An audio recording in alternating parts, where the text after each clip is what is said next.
Cool. Just for everyone, because we're broadcasting on YouTube right now. My name is David. I'm a PhD student at the Social Justice Institute.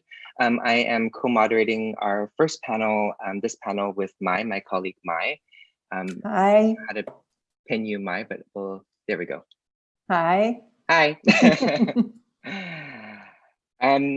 Yeah, but so before we begin, we wanted to acknowledge that we are while we are virtually hosting this panel, the moderators are beaming this panel from the unceded territories of the Musqueam, Squamish, and Tsleil-Waututh First Nations.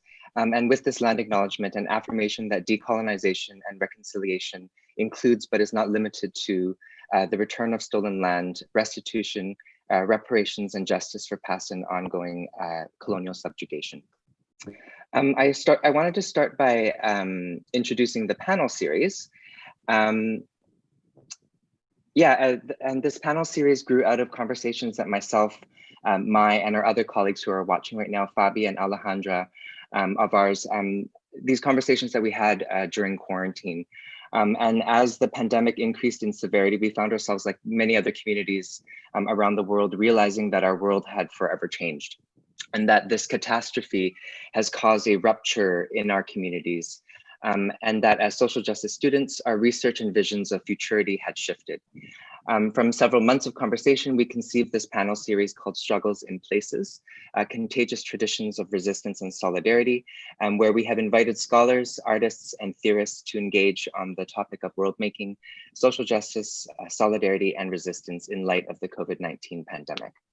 So in our first panel today, we wanted to engage with the curators and some of the artists of the online exhibit Open Justice, because of the themes that the exhibit touches on regarding rethinking notions of catastrophe as irreversible. So we were thinking about the COVID catastrophe and also other catastrophes that communities have faced, and thinking about strategies for world making. So I'm just gonna quickly introduce our wonderful panelists today. I'll start with Ronald Rose-Antoinette, is a Martinician writer and curator currently based in Tiohtià:ke, also known as Montreal, Canada. He is the co-author of Nocturnal Fabulations, an experimental book dwelling in Apichatpong Wirasitako Cinema. He has published widely on art and moving images, including Inflections, a journal for research creation, Mice Magazine, Flash Art International, and South Atlantic Quarterly. His upcoming exhibition at the Montreal Artist Run Center, Articule, explores the interconnectedness between air and the artful. Denise Ferreira Da Silva's academic writings and artistic practice address the ethical questions of the global present and target the metaphysical and onto-epistemological dimensions of modern thought. Currently, she is a professor and director of the Social Justice Institute at the University of British Columbia. Her research areas include critical racial and ethnic studies, feminist theory, critical legal theory, political theory, moral philosophy, post-colonial studies, and Latin American and Caribbean studies. The Otolith Group is an award-winning artist-led collective founded by Anjalika Sagar and Kodwo Eshun in 2002. Their moving image, audio works, performances, and installations are characterized by an engagement with the legacies and potentialities of diasporic futurisms that explore modes of temporal anomalies, anthropic inversions, and synthetic alienation. Their award-winning works have been shown in numerous exhibitions, too long to list, but we wanted to particularly highlight their recent work as Xenogenesis, part fiction, part documentary. These films and installations address contemporary global issues, how humans have shaped the natural world, what we have inherited from colonialism, the unresolved histories of global Asian and African diasporas, and how we are changing in response to new technologies. Xenogenesis alludes to the Xenogenesis trilogy, the collective name for the novels written by Octavia Butler. Last week, the Otolith Collective and the Lux Institute hosted the Department of Xenogenesis, which included two conversations, one of them with Denise, on the topic of race and matter, and also the end of the world, which we will hopefully, well, maybe we might get to touch on today in our conversation today. Their film, I See Infinite Distance Between Any Point and Another in Open Justice, will also inform our conversation today. So hi, everyone. And maybe we wanted to kick off the conversation because we're all in different spaces. Maybe just telling us where you're located, how you're doing, and how is the situation in the place where you find yourselves to be. How are the spaces that you're all coming from dealing with the quarantine? So maybe we'll start with Kodwo and Anjalika.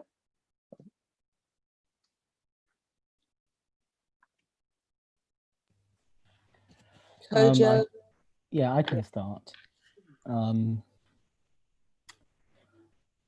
I think, I think the living through a global pandemic is it's an interscalar experience. Maybe the aspect I'd like to stress is the local one, because often I think there's a kind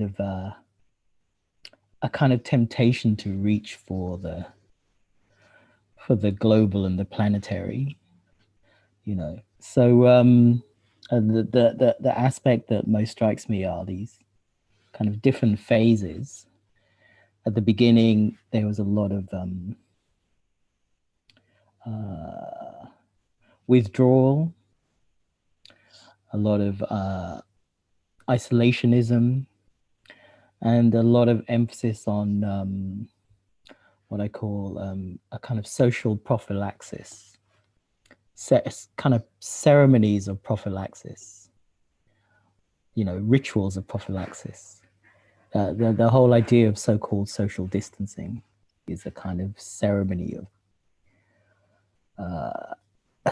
of social contraception. So there was a lot of that at the beginning. You could see a kind of continual choreography where people measure themselves against each other. That's to do with the sense that the world had two in a way, the world became reconfigured according to the logic of the formite, so that every support structure, every surface, every chair, every table, every bench, every window, every door is a vector of potential transmission, so that the whole world becomes this kind of formite shaped space in which you learn to scrutinize and adopt a kind of vigilance towards everything. A bit like Eve Kosofsky-Sedgwick's paranoid reading, but now it's 24 hours a day, and it's not on the page, and it's not a psychic operation. It's a continual process of paranoid reading. So that was my initial experience, on the ground. But I think that changed when the statistics started coming in about the disproportional rates of infection and mortality. And once it became clear that African, Asians, and Caribbean working class peoples are disproportionately affected, disproportionately dying in the UK and in the US, then it becomes a question of the way in which the afterlife of slavery and the political arithmetic of the afterlife of slavery plays out under conditions of pandemic, so that you have to think these two together. So the fact that the pandemic exaggerates the existing inequalities heightens the sense of the political calculation and the racial arithmetic that continues to segregate and structure capitalism. And that was the second phase. And then the third phase, of course, would be the, after 24th May, after the global circulation of the images of George Floyd's torture and murder by white policemen in Minneapolis. Then the third phase would be the kind of global uprisings, and in the UK, the way in which the solidarity with Black Lives Matter in the US acts as a pivot that allows Black Lives Matter in the UK to refocus attention on the UK to begin or to renew the project of interrogation of the afterlife of slavery in the UK, which has its own coordinates and its own duration and its own duress. That would be the third phase. And then finally, the phase we're in now, which is parallel to the US, is a phase in which the government, the eugenic calculation of the British state, relies upon an effort to normalize the pandemic so that information becomes harder to find. The daily briefing becomes harder to access. The daily tweets, the statistical information gets harder to find. Deliberately confusing messages are sent out. So the effort to create a climate of epistemic confusion, which allows the government to wash its hands of all responsibility and to carry out its eugenic policy in which Black and brown peoples disproportionately die off. That effort is being normalized. So I'd say that's the phase we're in now. To me, it's the fourth phase. And in some ways, it's the most dangerous. I hope that was clear. Yeah. You put it into these 4 phases, which is 4 months since the lockdown. Thank you, everybody. Thank you, David. Thank you, Denise. Thank you, Maj and Ronald Rose. Thanks, Kodwo, as well, for those comments. I think for me, there was a sense of, Kodwo's outlined like a lot of what I was going to say in a way, but I think I can talk maybe from a different perspective, which is around perhaps a second sense that one was exhausted. There was a sense that something had to give. There was also a sense that as an artist and as a vector, I suppose, having the privilege to move around the world as we do, there was something about that was becoming not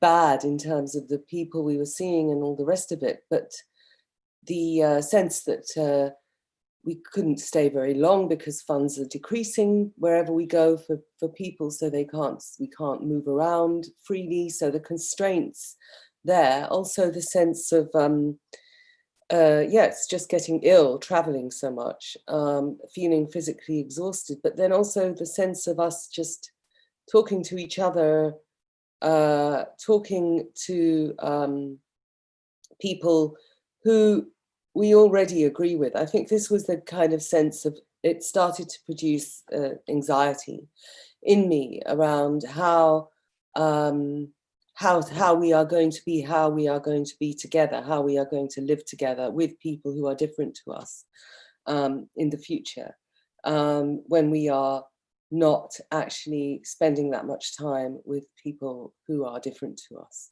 So I think different in terms of our politics and different in terms of our,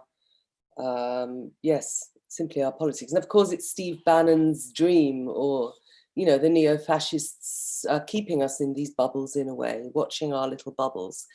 So I started to be I started to feel this kind of many things, but I think the pandemic at first hit me like a shock, like it did for all of us. But very quickly I became aware of the sense of being here in Stoke Newington, in Hackney, surrounded by the people I'm surrounded by. And I think, like a lot of us, we became aware of, you know, birdsong or nature in some way or another, or maybe some of us were working non-stop, but clearly we saved, a lot of us travel around, so we're saving a lot of time not traveling around. So there was a sense of doing things on a daily basis that helped to ground me personally.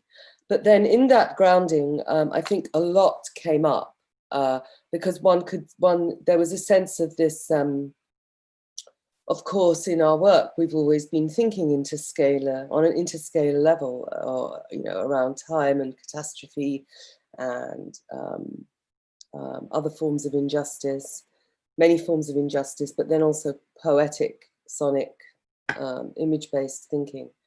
But there was a sense that how are people going to realize in the world, outside of the little groups that we're in of very smart, studious people, or people who go to art museums, how are people going to realize in the world that there is a relationship between what they do, the politicians we have in power, and this virus?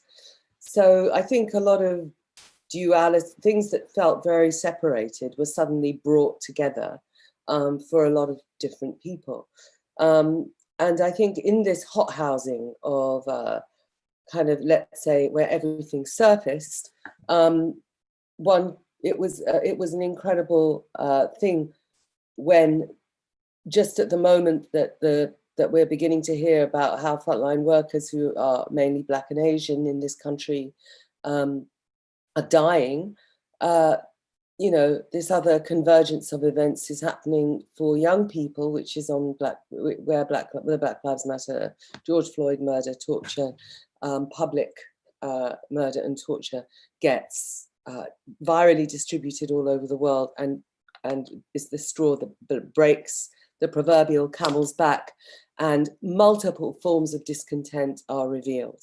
So I think that the pandemic was and is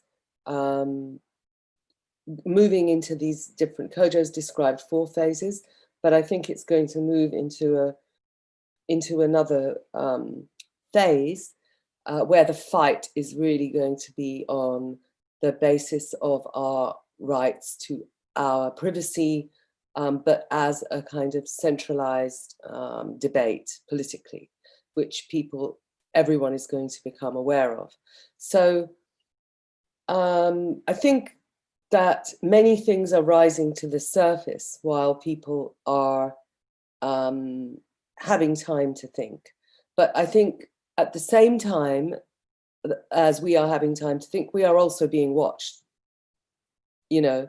So our homes, in a Black Mirror kind of futuristic sense, are going to not be private anymore. So I think there are a number of things happening at the same time, which have great potential, but also have a kind of zombie fascist future to them. So I think these dualities, we are living with multiple convergences basically, and I think they're all out there. Denise? Hi, hello. First I'd like to thank Dave, Fabi, Alejandra, and the Graduate Students Association for the Social Justice Institute for putting together this important and necessary, much needed conversation. And I would like to thank Ronald for this beautiful exhibition he put together, and Anjalika and Kodwo, as usual, for their amazing, unsettling contribution. Unfortunately, I'm not going to be able to stay in this conversation. I have a heads and directors meeting with the dean in 11 minutes, and and I have to do some of my homework. But so I will just speak briefly to the question. And for me, over these, I don't know, the past 4 months now, 5 months, I just have this feeling of existing in two radically, completely different places, in BC and in the state of Rio de Janeiro in Brazil. And how I don't have one response to the pandemic, because, you know, here in BC, we feel like, you know, nothing, I mean, you go out, you see people, folks walking by my house here, it's like nothing's happening. And then in Brazil, and then very few people actually outside. And then in Rio de Janeiro, for different reasons, but primarily because so many people cannot stay at home, right? Cannot stay at home because they have to work, cannot stay at home because home is too small to contain everyone who lives there. Then you see everyone in the street. So I move between wondering what's happening, which pandemic, and then, oh my God, everybody will die because everyone is out. So yeah, that's how I've been living. I don't know what's going to happen, right? I don't know how it will unfold in Brazil. Here it's kind of, we have a sense here in Canada. In Brazil, I don't know, but it's not looking good. But anyway, that's all I can say, because it feels very, very close, especially for having lost people to COVID-19 already, neighbors, people I know. So it's a difficult time.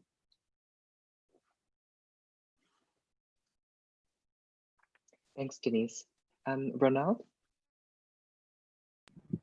Hello, everyone. Can you hear me? Yeah. Yes. Okay. Hi.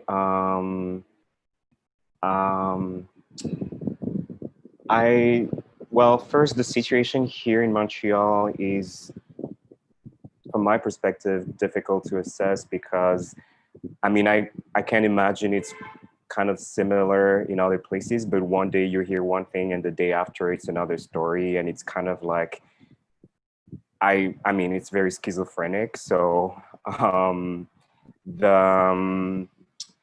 but it's definitely looking better right now as compared to maybe, let's say, 2 or 3 weeks ago. As some of you may already know, Montreal was, I mean, like they said, the epicenter of the pandemic here in Canada. Disproportionately, it was crazy. But yeah, and today it's like 36 degrees outside. It's, anyway, it's a totally different world. But I'm also in between. I'm actually about to move back to my home country. I'm moving back to the Caribbean in 2 weeks. So I'm also kind of like, yeah, that's like a big thing happening for me right now after almost 20 years spent in Canada. And but it's very, very stressful, as you can imagine, to move in these circumstances. But it's just, yeah, it's a necessary move. So yeah, I mean, I'm all right. My family is okay. My friends are okay. You guys look good. Yeah, I'll hold on to that.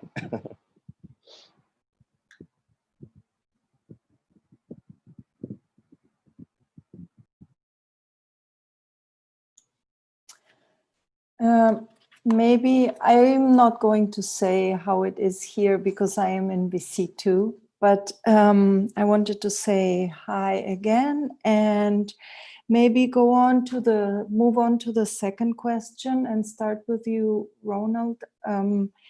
We wanted to talk a bit about the title of the exhibition. I hope people that are watching us saw the video and saw the rest of the films in the exhibit. We were wondering about the title Open Justice, the appearance of the word open in front of the word justice. And we would like you to define a bit more the how of this notion of justice that you were imagining throughout the exhibition with the different works.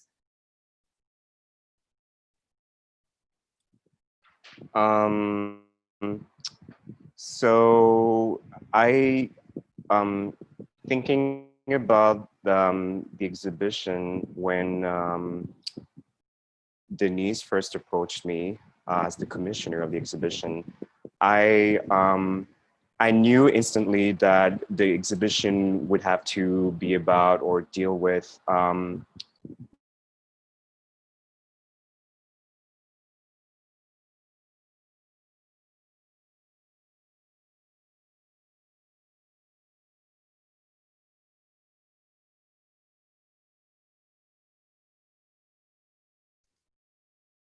Oh, it seems. Oh, there you are.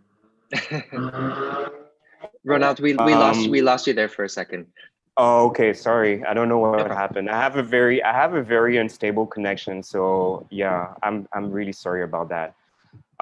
So as I was saying, when I came up with the title, I didn't want to like assume that you know, putting the word open in front of the word justice would be received as a kind of redundancy, or that, you know, people would think that, oh, but since we're talking about, you know, justice, why, you know, like, why would you put the word open before?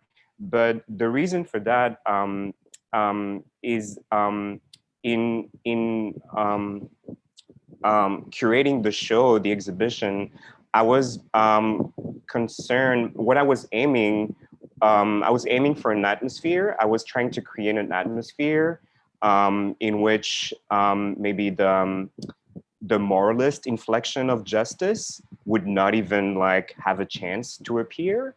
And so what I had in mind, because I'm a very, like, as a person, I'm a very moody person. So I was really kind of like trying to create a set or series of different pressures, and really thinking along this idea of the atmosphere, right? So I was trying to think of different pressures and fields and planes that would at times collide, agitate, create something else, go against the grain of certain expectations, all that. And I was kind of like contemplating a weird, bizarre arrangement of the Earth. So, but it's not necessarily an Earth, not in the planetary sense, but an Earth that, you know, we don't even necessarily know yet, but in all its, like, in the, like, we could feel via the all its elements.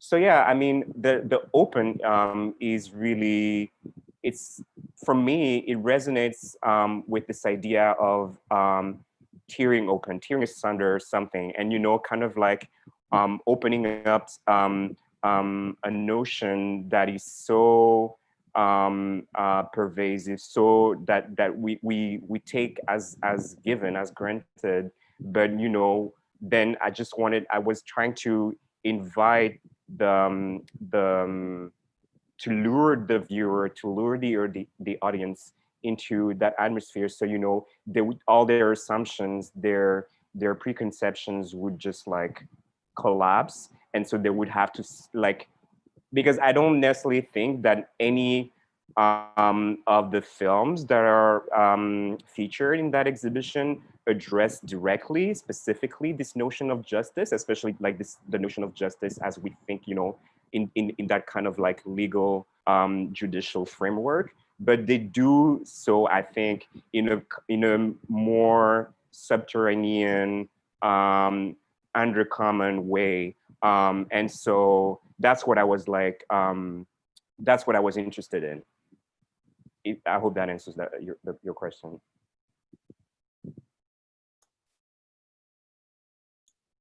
Yeah, thank you. Would Anjalika or Kodwo want to answer that question too? I mean, we didn't curate the exhibition, so... No, but regarding the title, regarding the notion of justice in your video, maybe you see some possibility of connecting the two? I mean, you know, we have always been interested, Kodwo and I, in the limits and the extensions and the development of the concept of the filmmaking that comes from the idea of the essay film. So, you know, for me, the essay film allows for scalar relationships to be formed between different temporalities and between different objects and people and fictions, and within a kind of space between biography, myth, history, science fiction, and facts, and the production of how we think of as truth, what we think of as truth, which is always configured. The event is always of truth, is always configured between many different conditions, right? So for me, the essay film has always been a practice of thinking through how to think with events, but related to to images and sounds. I think of, you know, filmmakers that inspired me, like, you know, political filmmakers, documentaries filmmakers, but I would call them essayists as well, from Patrice Guzman, Anand Patwardhan, Sankofa here in the UK, Black Audio Film Collective here in the UK, Haroon Farocki, Chris Marker, Alan Rene, and many, many others. I would even say some fiction films such as Usman Semben's films could also be thought of in some way. You know, for me, they inspire another essayistic possibility. But I think the idea when watching Anand Patwardhan's films, one which was shown on TV here when I was growing up, when I was a teenager, when he's from India, is that the micro-political scenarios that create an event, that surround an event, you know, one begins to realize the situatedness and the complexity of each of political environments, and of different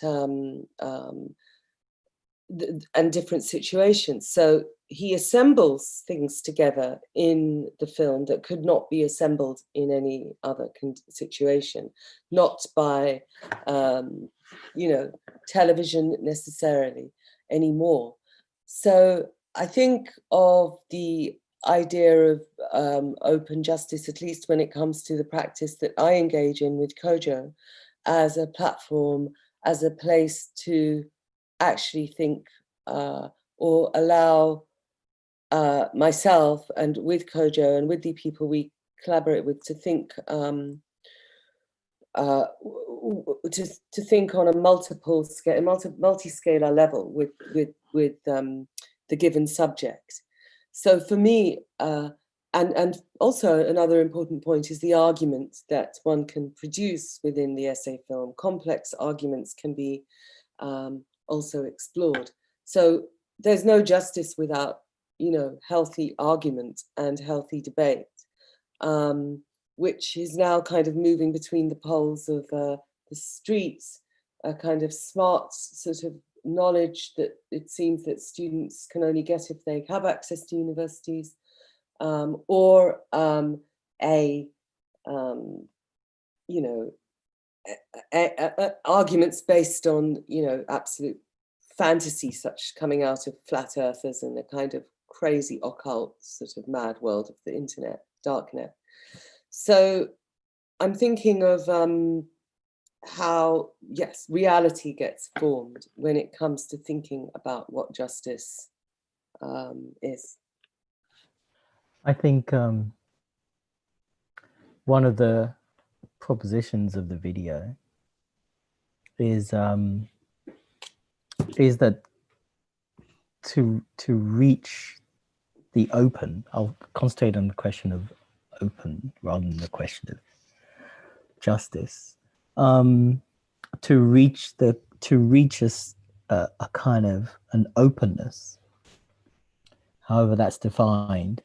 The question of closure is not the opposite of openness. Closure is the means to openness. Closure is not opposed to openness. Closure is the vehicle. So the ambition of the video is to stay in Atel Adnan's apartment, Atel Adnan and Simone Fattal's apartment, to stay right there in that apartment in Paris, even to stay at the table with Atel. And within that constraint, or that enclosure of the apartment, the room inside the apartment, the table inside the room inside the apartment, within that frame, you could then open out this epic dimension of Atel's thinking, the epic dimension of her work, Sea and Fog, that can be opened up precisely by this kind of this gesture of compression. So in that sense, I'd say that's how the video approaches openness, through the idea that the openness is a folded enclosure, that the way to openness is through the inside of enclosure. So the way to approach the open is not just to go outside and start filming in the streets, or start filming crowds, or start filming people, or start filming, the outside world. That doesn't necessarily get you to what's open. It's actually the opposite. You have to do a work of compression. So that was the kind of proposition that the work sets itself to test that out,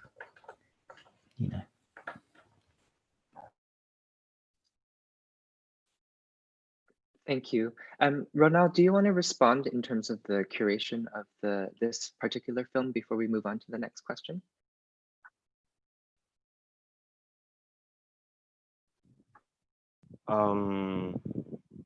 I think we can move on to the next question. Yeah. Okay, cool. Thank you. Yeah, we were really drawn to this particular film because of, as Anjalika, you mentioned the scale, and Kodwo talking about reimagining sort of our conceptions of in and out. We were also really drawn to the description of the film as well. I see infinite distance between any point and another as an experiment in concentration and studies in gestures. So we were thinking about themes of time. And we've been thinking about how in the current political situation, your video seems inspiring as it contests public discourse on age, productivity, and value. We were very moved by your sensitive exploration of Atul Adnan in her domestic space, doing gestures of world making through poetry and language. Kodwo, you were also just touching on this as well. This brought up a conversation that we had around discourses of quarantine and temporality and suspended temporalities, as well as on how socio-political upheavals that have led to social change. So for example, I know that you folks talked to Denise about the Black Lives Matter movement. Kodwo, you also mentioned this in your intro, but these movements have also occurred during this time. So the question I guess we had is, how do you situate your aesthetic explorations of spatial and temporal mobilities within contemporary political paradigms? Anjalika, do you want to start? Yeah, I mean, I think I need a bit more time with that, but I think what I'm thinking about is states of horror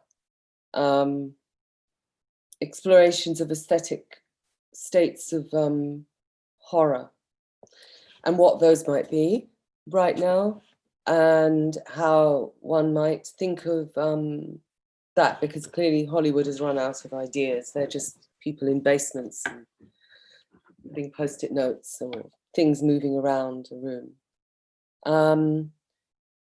But I also think of, within the context of the Black Lives Matter movement, and not just the Black Lives Matter movement has brought this to my attention. It's in general, some of the things that are coming up now everywhere in relation to the failure of representation to integrate people of color into the agenda of various institutions. I think, there has been some kind of very strange shuffling around of people of color around the world within different constituencies of the art world, with very little attention paid by those art worlds to the people of color within them and where they are. So it's like, let's bring so-and-so over because, in the beginning, the Germans were doing that all the time. Let's bring Black Brits over because we can sit there and be amazed by them, but they're not going to really tell us about what's going on right here.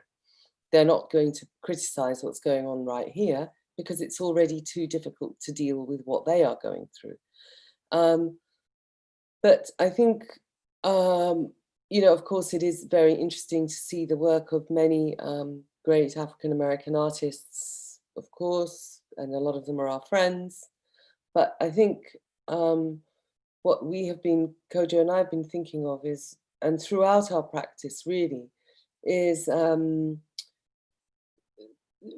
turning this sculpture, this shape, constantly turning this shape to make it difficult for people to attach a kind of racialized knowing onto us. I think, that is what one might describe of as one's kind of right, to sit inside that space, because I think there's something very corrupting about the representational gestures of mainly white institutions when they call on you to come and perform to their agendas. I watched the effect of that on people in the UK when I was in my teens and in my 20s. So I think the relationship that one has to thinking aesthetically about how to avoid forms of capture has been both people in response have either got that or they don't know what to do with it, because you can see that people want to hang on you a particular identity. So the reason we called ourselves the Otolith Group was to avoid people asking us all the time where we're from. Because in Britain, people don't really ask you where didn't ask you accusingly where you were from. People will ask you where you're from. I've been asked in France a lot, where am I from? Where are you from? And it's being asked in a way to say, well, do you describe yourself as British? Well, if you do, then you're not Asian anymore. Or you're not African anymore, or you're not Caribbean anymore, or you're not any of these things anymore. That was at the beginning. Of course, 20 years has passed. The questions have got better, but also the understanding of what Blackness might be in Bratislava, for example, doesn't exist. It is I'm just mentioning about Bratislava because that's where we showed a work last year, 2 years ago. So the sense that, what are the aesthetics that help us to remain quite fluid within these enclosures? How can we remain, how can we share that, actually? How can we find ways to share that more? because that for us is very much about being here, and the music we grew up with, and the television we watched, and the cinema we watched, which was at that time from all over the world. But, you know, I think that within the neoliberal art world, there has been this sense that we all know what we mean when we talk about something, but actually there is a real difference between a practice based in London and a practice based in New York. It might not seem like there is, but there actually is. Or a practice based in Beijing, or a practice based in Bombay, or in Rio de Janeiro. So I think artists do want to avoid forms of being captured by a kind of institutional knowledge. But I also feel that there is how that's worked racially in the last few years has been very particular. And I think these words like integration, tolerance, representation, and the sort of the je suis Charlie-ness of, you know, everyone claiming, oh, I support Black Lives Matter. I mean, I just got a Black Lives Matter post from my yoga teacher.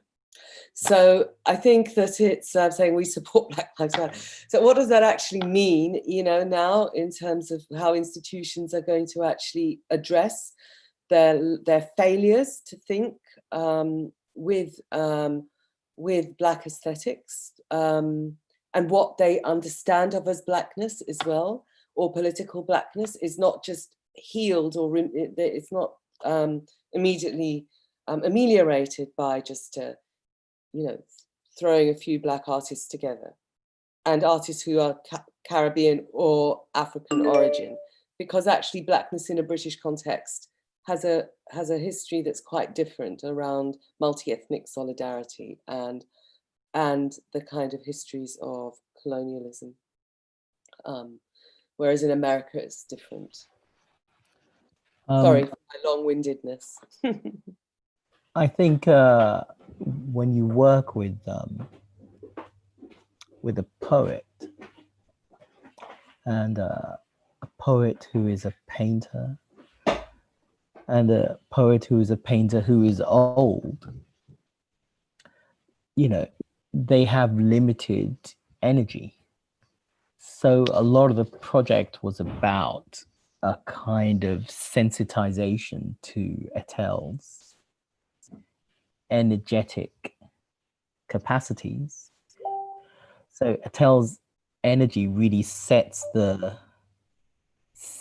terms of the video, because she can only read for certain amounts of time and then she gets exhausted. So these kinds of so the video is really a kind of attunement to the labor of being a poet and the exhaustion of being alive, and taking that seriously. So for the number of days that we were in Etel's apartment, you know, the video becomes as much a sonic exercise in concentration, or you could call it magnification, in which the micro gestures that Etel carries out take on massive importance, and we try to make the microphones and the recording devices play as important a role as the cameras. So there's a kind of politics of attunement and sensitization, and mortality. In fact, mortality. Old people, especially old people that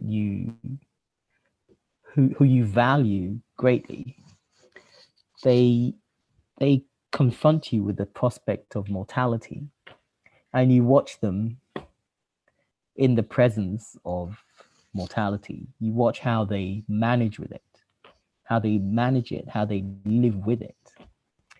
And you can learn a lot from being around it and from allowing that kind of choreography with imminent mortality to shape the work itself.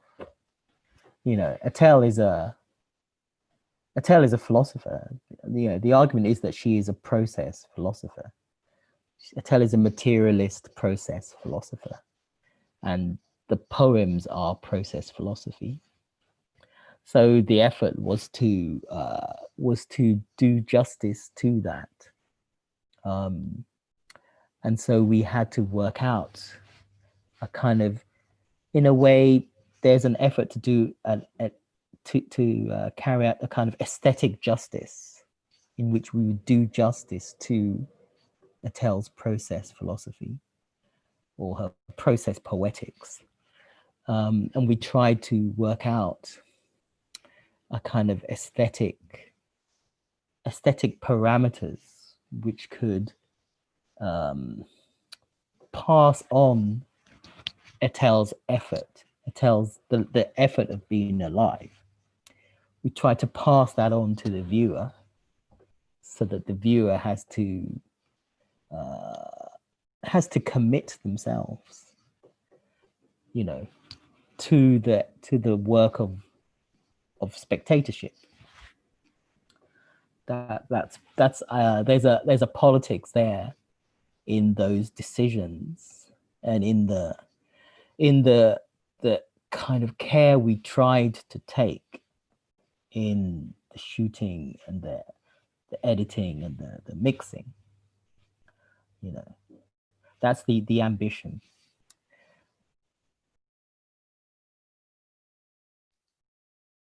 I had a follow-up question. Anjalika, you mentioned when you were talking about Black Lives Matter, it reminded me of your piece, Infinity Minus Infinity, where you are using Denise's writings on the aesthetic imagination of Blackness as that which holds and hosts the capacity to disrupt life. I'm wondering if you could tell us a little bit about your engagement with Denise's work. I know it's sort of steering away from this particular video, but in the conversations of talking about this socio-political movement, Black Lives Matter, yeah. Well, to both of you, yeah. I mean, that's a big question, and you know, in the culture wars, me talking about Blackness nowadays to a new generation, I'll probably get attacked for it. So.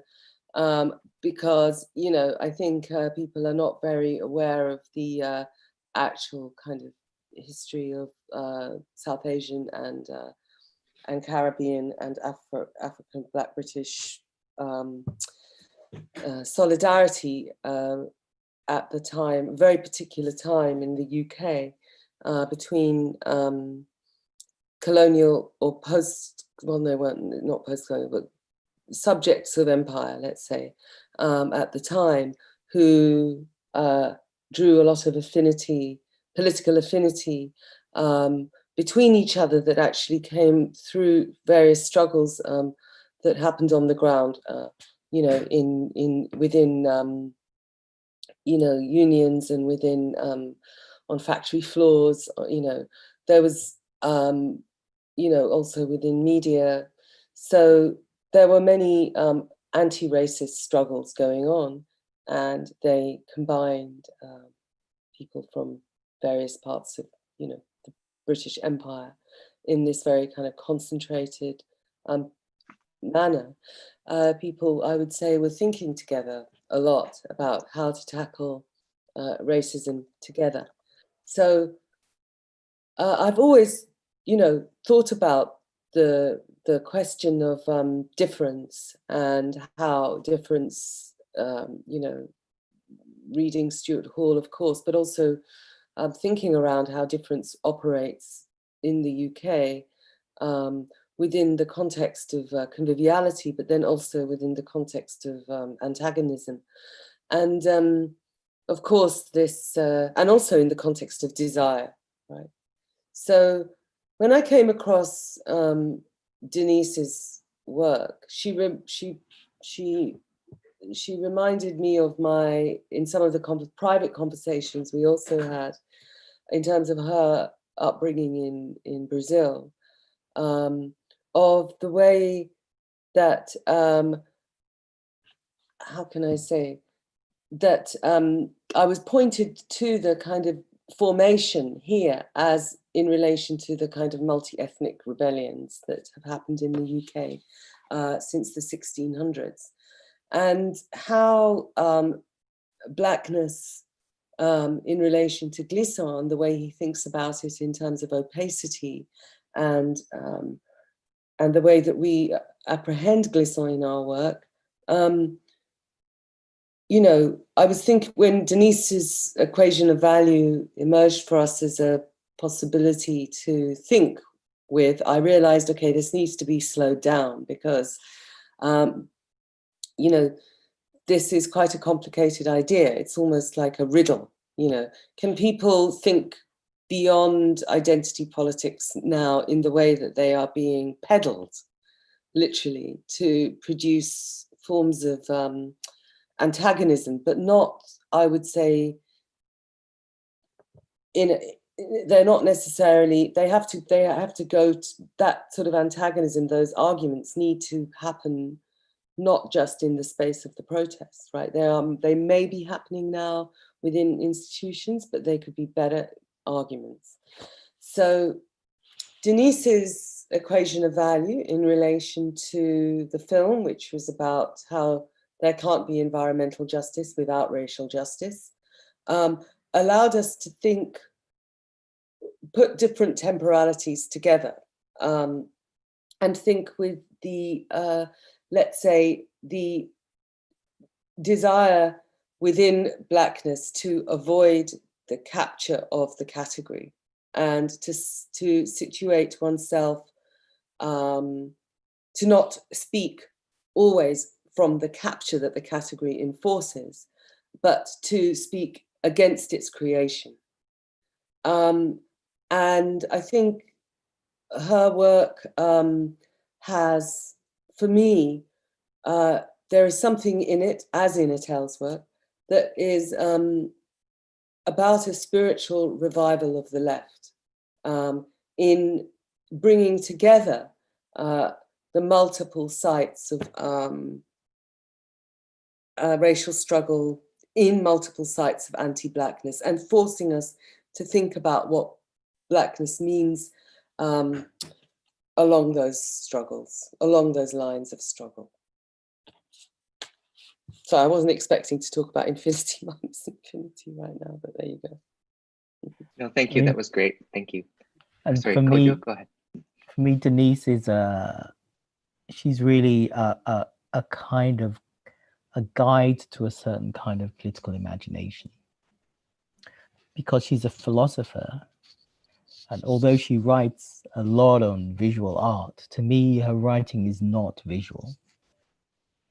You know, just as Attel is a poet, to me, Attel's metaphors and metonyms are not necessarily visual.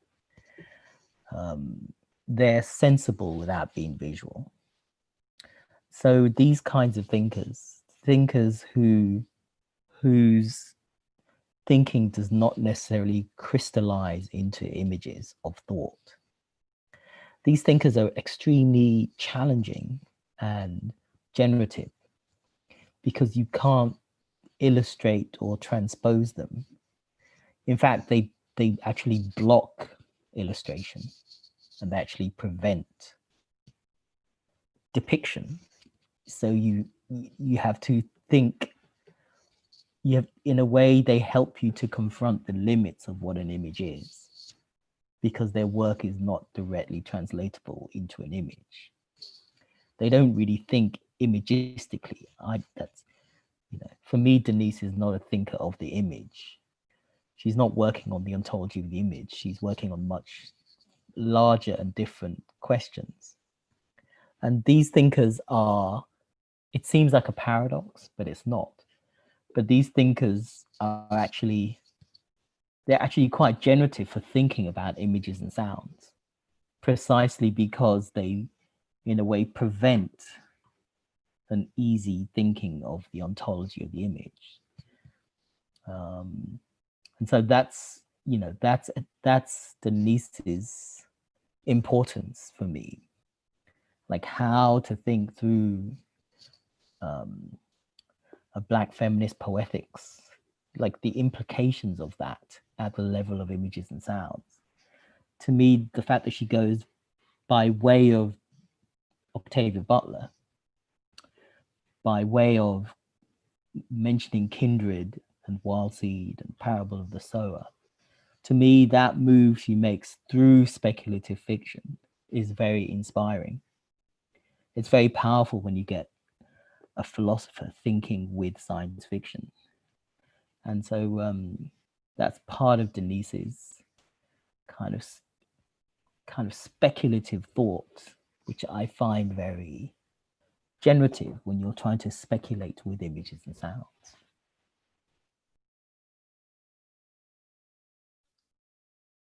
Thank you. I was thinking about on the lines of like embodied theory and going beyond just the headspace and into the body. And this idea of Anjalika, you were talking about like scale as well. Ronald, I wanted to ask you about those themes of scale. You kind of touched upon it in terms of your curation. Because I'm thinking about comparing like this film that we're talking about, I See Infinite Distance, compared to, for example, I think Jamila's film, which is like really planetary and the scale is quite. If I put those two films in conversation, the scale is quite. There's lots of playing with planes and scale. Yeah, I was wondering, Ronald, if you had any thoughts on that, the theme of scale and scalability. Yeah, sure. My answer, if I can riff maybe this idea of seeing infinite distance between any point and another, my answer to that would be that actually I'm not necessarily thinking about these differences that you touched upon between, for instance, Jamila's work and the Otolith Group's work. What I was trying to do instead was to blur these different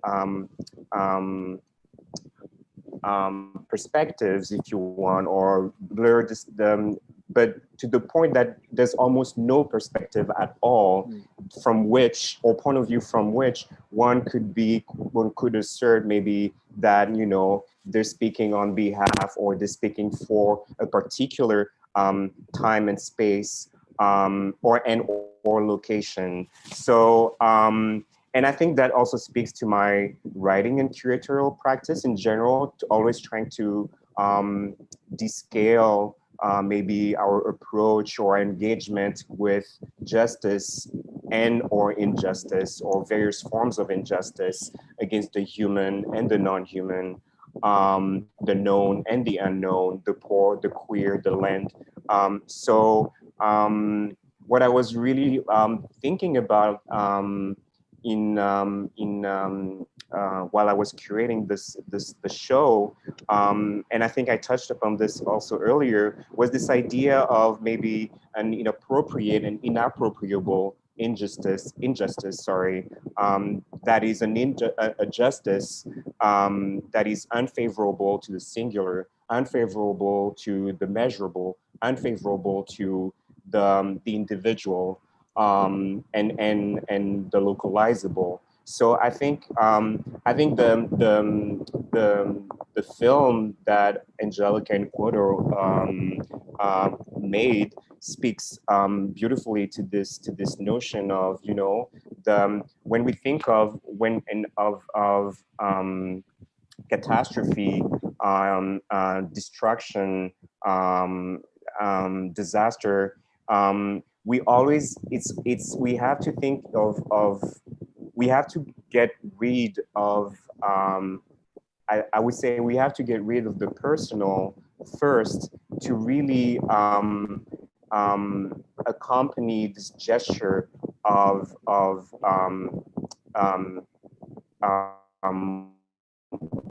I don't know how to say, but nurturing and caring for those who suffer, the grieving, those who are in danger, those who are vulnerable. I think it requires that kind of dissolution, if you will, of the ego, of the self. And so I think in curating this show, I was definitely moving, going against the grain of this idea. Oh, so maybe because Jamila's work is so embedded or immersed in that, like you said, in that planetary or lunar atmosphere, but you know, and a contrario, maybe Malena's work, Altiplano, is so earthy, right? It's so, it's very grounded, and you just almost like you taste it. You taste this earth, this groundness. But I was not really thinking of, you know, comparing or placing these films against each other, or I was hoping to see something else emerge in like in their in the assemblage, I think, I mean, yeah, hopefully that works for the viewer.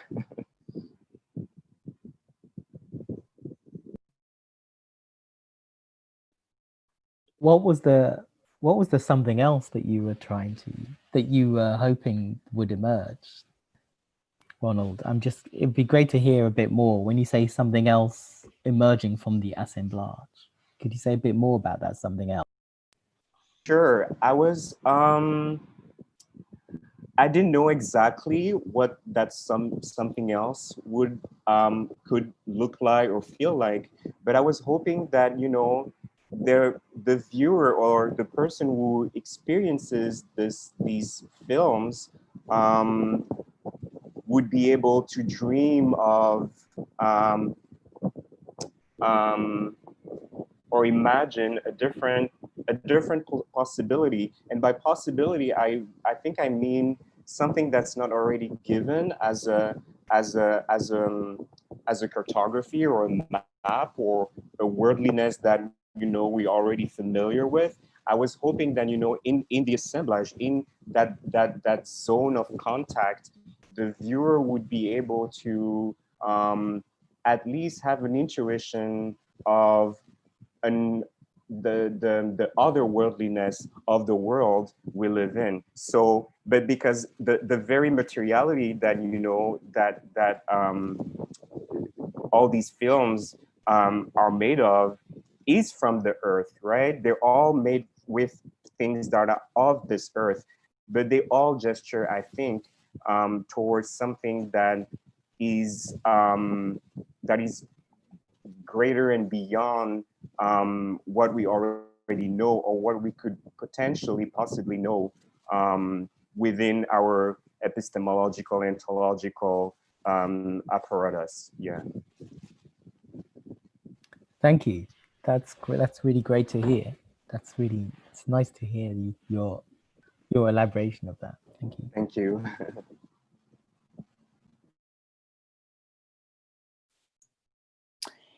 And it kind of connects to one of the questions we had thought of before, which quotes Etel Adnan's words, and also because of that quotes your video.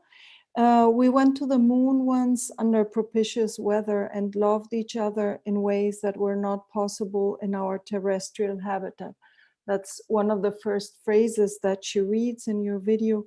How do you connect world making to the idea of the passing on of traditions, of resistance, solidarity, and radical culture? I think that Ronald was talking about world making, no, with his comment just now.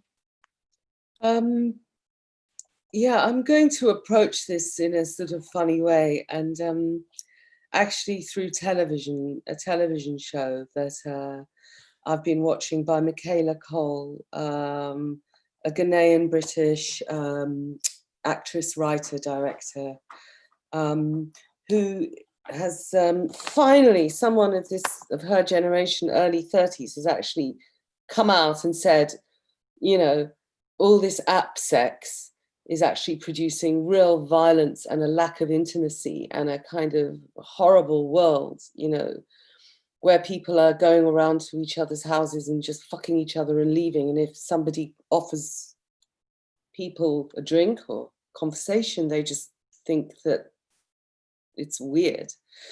I've heard people say that to me. It's weird. That girl wants to know me. That guy wants to know me. I don't want to be known. But they're in your house and you're about to have sex with them in your bed and you don't want to know them and you don't want to sit and have a drink with them, right? So this kind of sense of cognitive capture has, and the closure of the outside, you know, we went to the moon once in a while, we laughed, yeah. So you talked about resistance, right?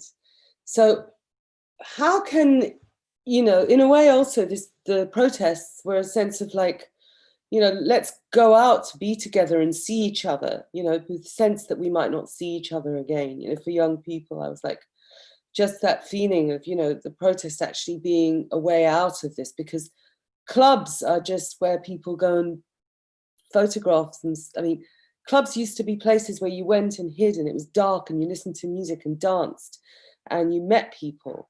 Maybe, or not, maybe you didn't, maybe you just danced and didn't want to talk to anybody. But, you know, I think the sense, there was a definitely, sorry, I've just got a cigarette. Oh, cigarette and some matcha latte. That's nice.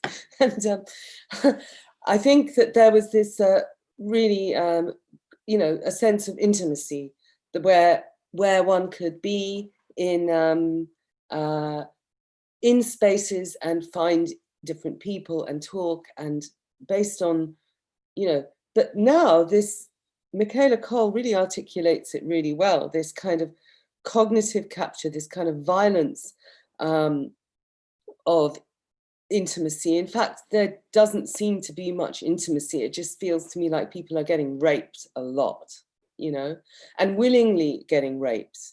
So they're self-pornifying themselves to the point that they are shaming their own feelings. So I don't know how people who are abusing themselves to this degree can even understand what it means to come together. So maybe this conversation, because I care for people, I've always tried to be caring for as many people as possible. So I, you know, self-care, she addresses that in the series as well.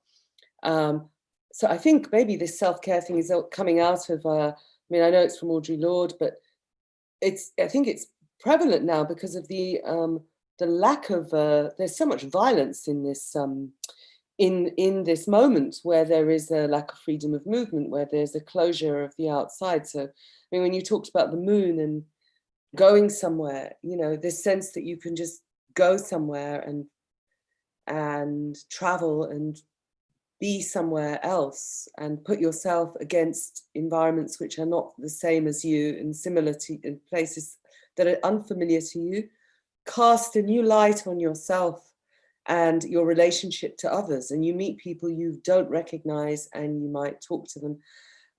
When all this is being done through this situation through cognitive capitalism, I really don't know how resistance come into play, because of course it is complicated, right? And intimacy is messy, and nothing about us is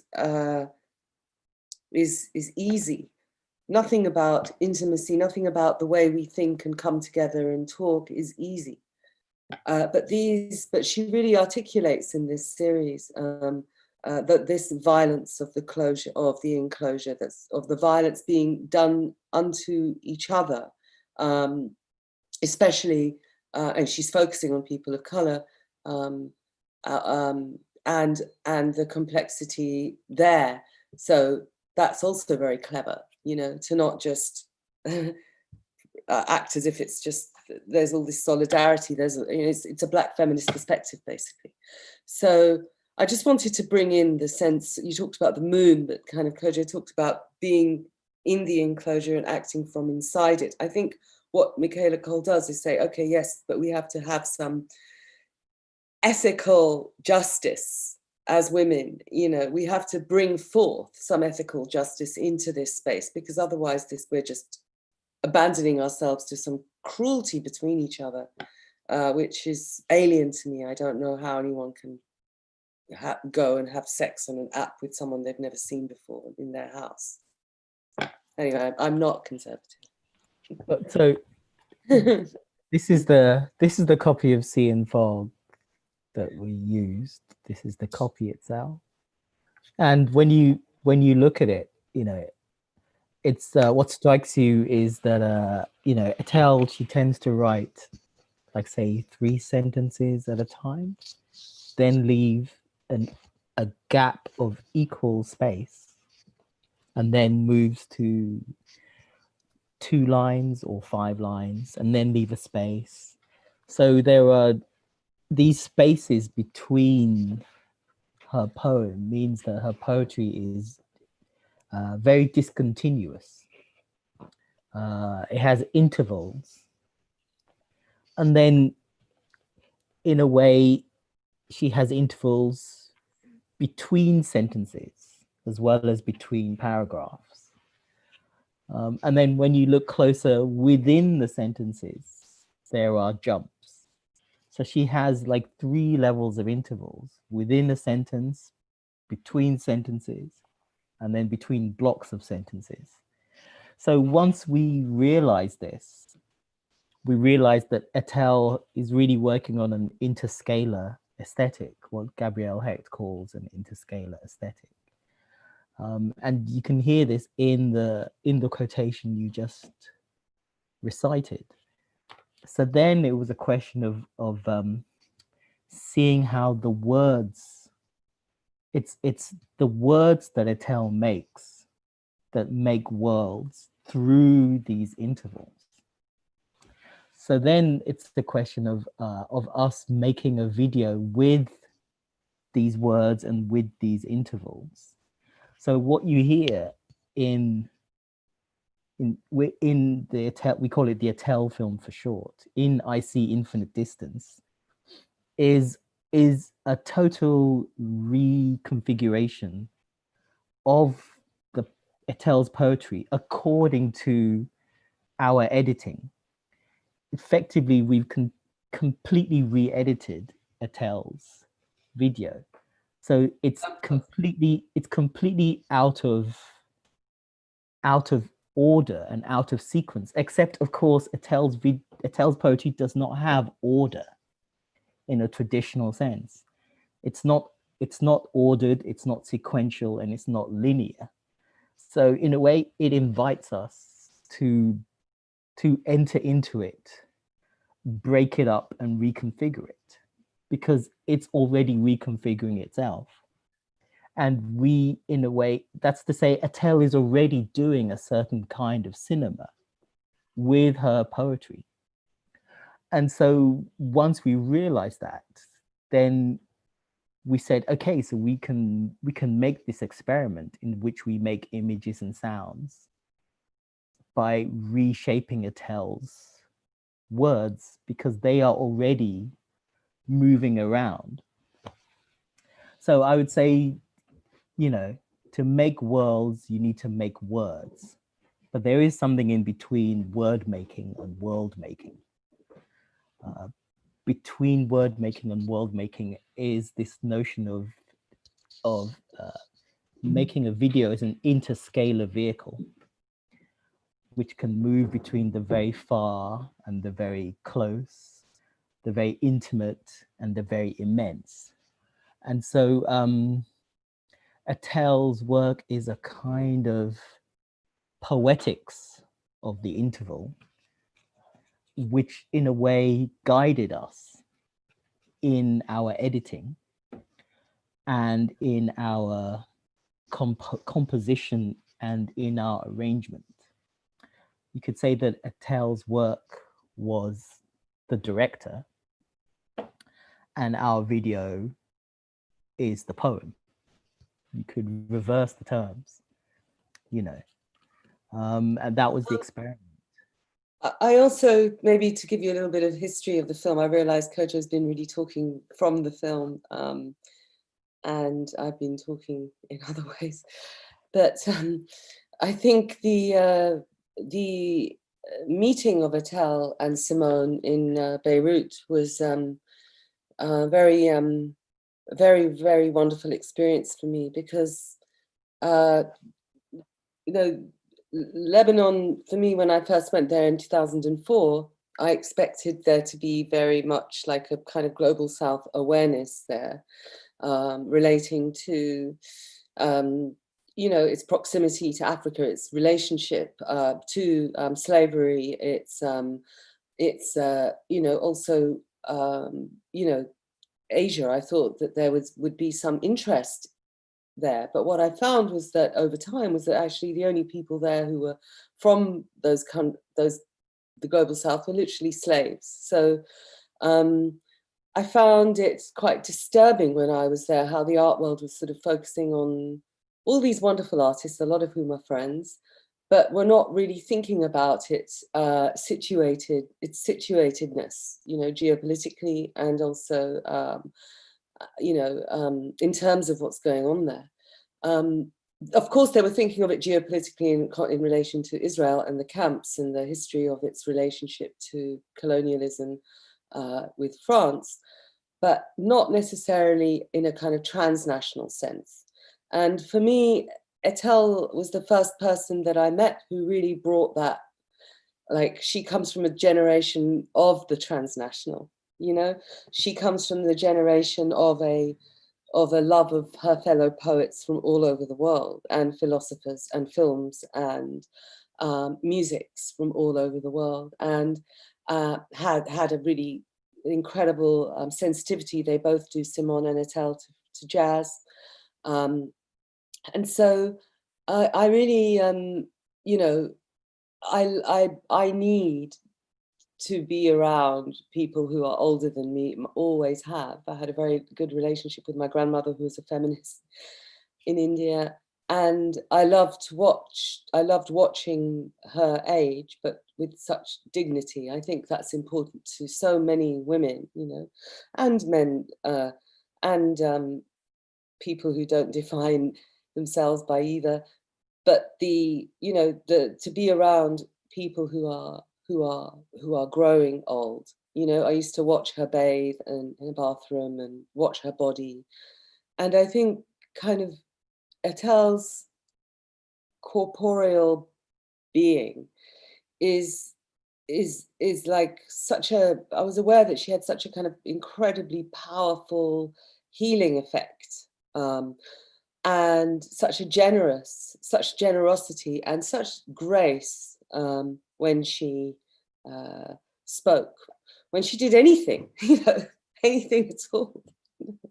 And I was just drawn to the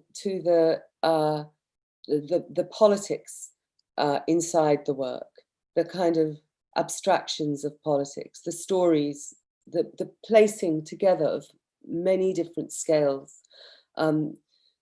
There's a beautiful line about the sea when she's saying, when, you know, when I walk beside you, I become a third person, or something like that. Her relationship to the Tamalpais mountain in South Seletar, you know, she speaks to me of a relationship to the world that I realize a new generation doesn't have, you know. And I was lucky enough to go and, you know, I feel sometimes very lucky that we've gone to all these places, that I've traveled so much, because I think I think Etel, because she has done that so beautifully and so elegantly, she really can give people a relationship to that feeling, you know, because it's not gone. It's just that we have to rebuild it, or not rebuild. Let's take the word build. Reform it, coexist within it.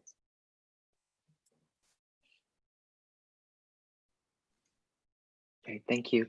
Kodwo, I wanted to pick up on something you mentioned about the Etel Adnan's rhythmic readings and the intervals and words.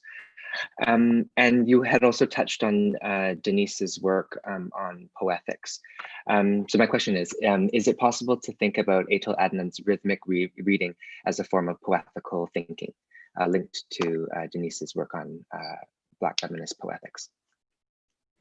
And maybe I can add something to that, because when you spoke about her words not being a reference to images, or that there was this possibility of reimagining because she was not producing literal images with her words. I wonder if you could speak also a little bit about the fact that she's an abstract painter, and also referencing what Anjalika just said about the spirituality that invites into the conversation, no? That has to do with traveling, knowing other places, and the transnational. Yeah, maybe one way is to pick up on Anjali's point about the Tamalpais Mountains. Etel is endlessly painting that, you know. In a way, she's been painting that for decades.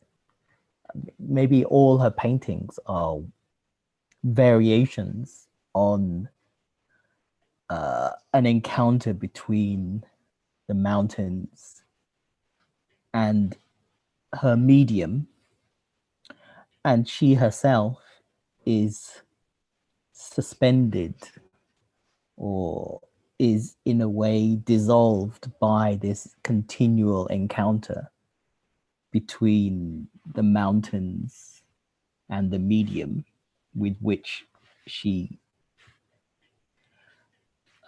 stages her experience of this mountain range, which speaks to her of California as this outsider, as this woman who spent many years in California but is not Californian, or rather is a specific kind of Californian.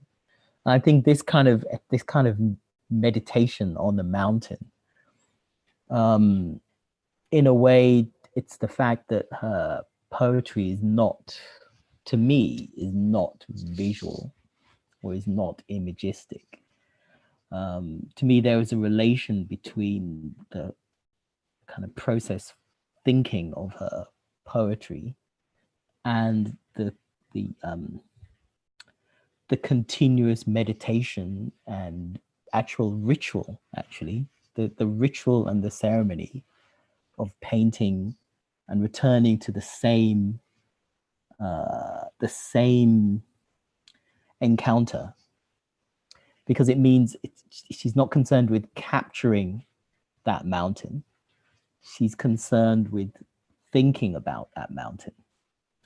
See, the thinking in paint goes by way of ritual, repetition, variation, and ceremony. I think Denise, as you know, is very engaged with tarot. She has a serious tarot practice, and she has a serious Reiki practice. And I think these practices are a way for her of opening to the plenum, opening out a guide to the imagination beyond what she calls time and space. So her philosophical project to undo the operating systems upon which Western thought operates is, in a way, the relation between her philosophy and her tarot has a parallel to Attel's relation between her poetry and her painting. In each case, both of these figures, I think of them both as philosophers. Attel is a philosopher in poetry. Denise is a poet. Denise is a philosopher in writing. So when you have a philosopher who practices both a healing practice and a kind of tarot as a kind of divination practice, a ritual practice of divination, and then you have a philosopher in poetry who treats painting not as depiction or as documentation, but as a kind of continual reverence and a continuous ceremony. I think there are profound parallels to be drawn, but you know, we don't have time to make a closer study between Sea and Fog and Towards a Black Feminist Poetics. But I see asymptotic relations. I see parallel lines between them. I see them as profound thinkers, and their profound thought leads them to a profound practice and a lifelong practice. And this is, I think, why they command such respect, and why they command such a moral prominence these days. These are people whose moral preeminence only increases with every year that goes by, you know, and it's because there is something exemplary about their lifelong practice. I think Anjali touched on it. Like when you are in the presence of Attel, you're learning, like all the time. She's not lecturing it, quite the opposite, but you're learning things. And Denise is the same, you know. I think in terms of temporality, thank you, Kodwo, for that. But I was thinking a lot about tantric thinking, actually, in relation to this, you know, that comes out of the Rig Veda, which is related to this idea of the weave of life. You know, it's a Vedic phenomenon. Tantra can mean many, many, many things, but basically it's thinking around the weave of, I would say, different scales of being, different scales of existence. And that means objects, weathers, our relationship to color, and our ability to absorb that. So this Tantra is a practice, I think, of complete awareness of like the state of multiple forms of life as a kind of energetic state of spiritual awareness, where you go into this kind of state of the bliss of non-duality, you know, and you feel time in this intensity, you know. I think someone like Attel has the capacity aesthetically to turn this into structures of feeling, and turn these intensities and the possibility of that, like, let's say, the bliss of, in Tantra, the bliss of non-duality, which is a state of all knowledge and all time, and like as energy. You know, sound like Donald Sirk in Written on the Wind or something, in that film. He talks about this American Hollywood director, German Hollywood director, talks about this film, you know, this also this divine energy behind everything. But I think in terms of Black feminist poetics, I think this is where what the poetics are. They describe those structures of feeling and they situate them in proximities that are very a careful weave against a kind of heteropatriarchal, enclosed kind of vision of the world. So in that way, I think that is, for me, what a spiritual could and should mean, or, as an experience. Thank you. Ronald, do you have any thoughts on Black feminist poetics in relation to the curation or some of the films? Sure. I believe that the kind of work that I do, both through my writing and my curatorial practice, the work that I'm interested in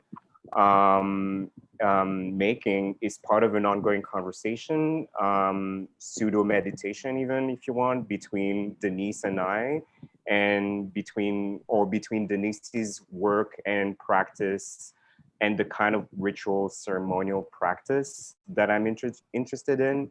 And by that, I mean that I always thought that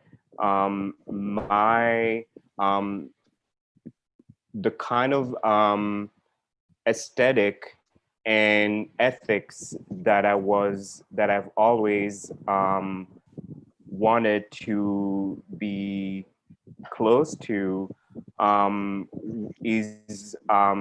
the kind of are very close and similar to the practice that Denise nurtures, and especially thinking along this idea, or problematizing rather this idea, or this pervasive notion that life, and by life I mean Black life, is already predestined to death, or as something that is, or kind of like non-existence. And so that's how I really approach Denise's poetics, because I think it in many different ways it problematizes this belief, this metaphysical idea that Blackness is not life, or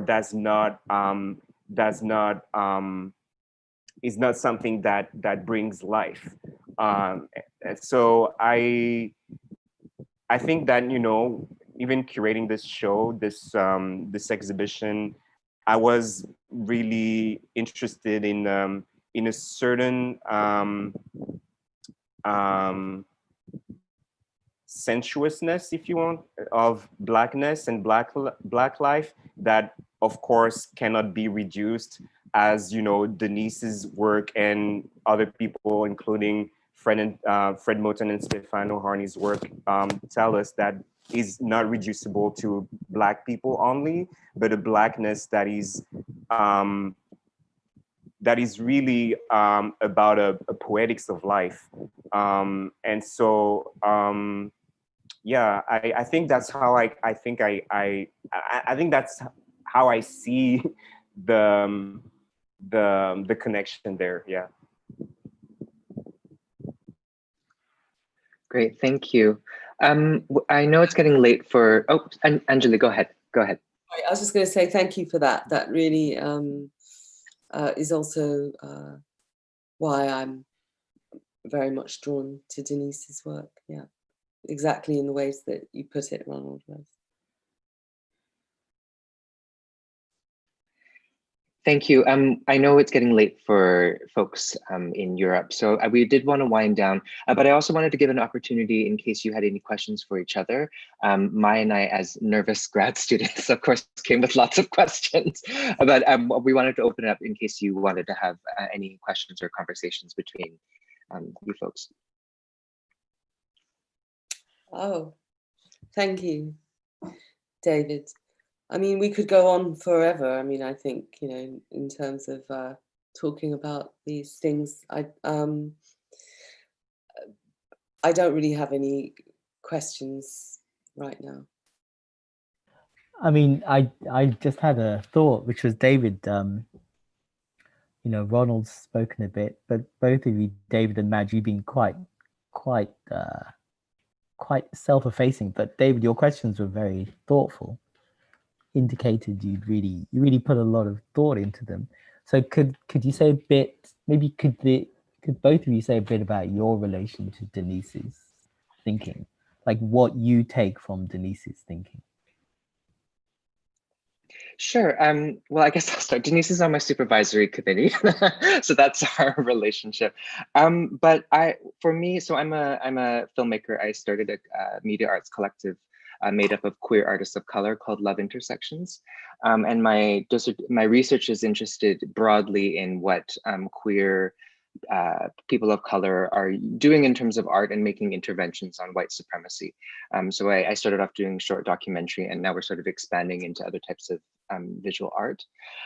For me, I think Denise's work in thinking about how race, the formation of race and the human has been sort of really influenced the way that I think about how I'm imagining social change. So I'm thinking about sort of the possibilities of art making in changing our perceptions of the human. But which of Denise's writings are useful for you? Because, you know, there's so much and it's so demanding, and in a way I don't trust anybody who can't admit to the difficulty of Denise's writing, because I think that's a profound element in it, right? So, and that's, in a way, it's good to socialize her writing, because if you sit there by yourself and like, I'll just crack open a page of Towards a Global Idea of Race, I'll just read a few pages, you know, instantly you come up against the demands that she's making.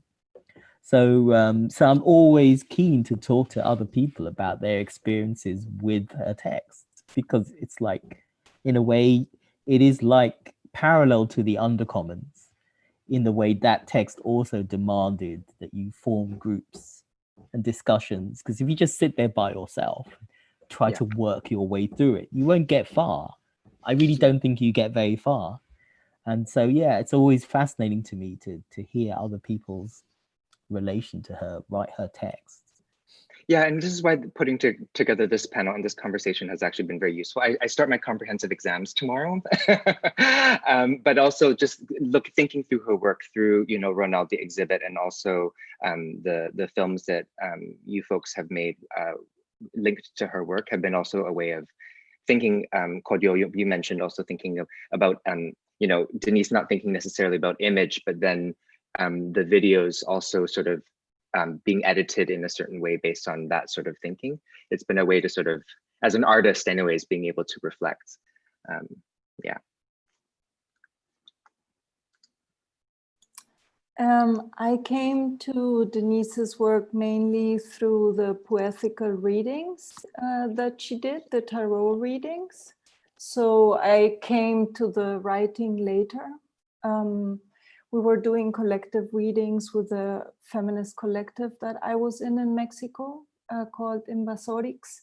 So we were interested in that, the poetical readings, no, as a practice. And then afterwards, I came to the writing toward the Black feminist poetics. I have read already a few times. So I think what you said about Etel Adnan might also be true for Denise's writing, that one needs to come back again and again to it. And I feel each time I understand. I mean, that maybe is true for a lot of writing, but I feel each time I understand a little piece of it, or it feels clearer to me.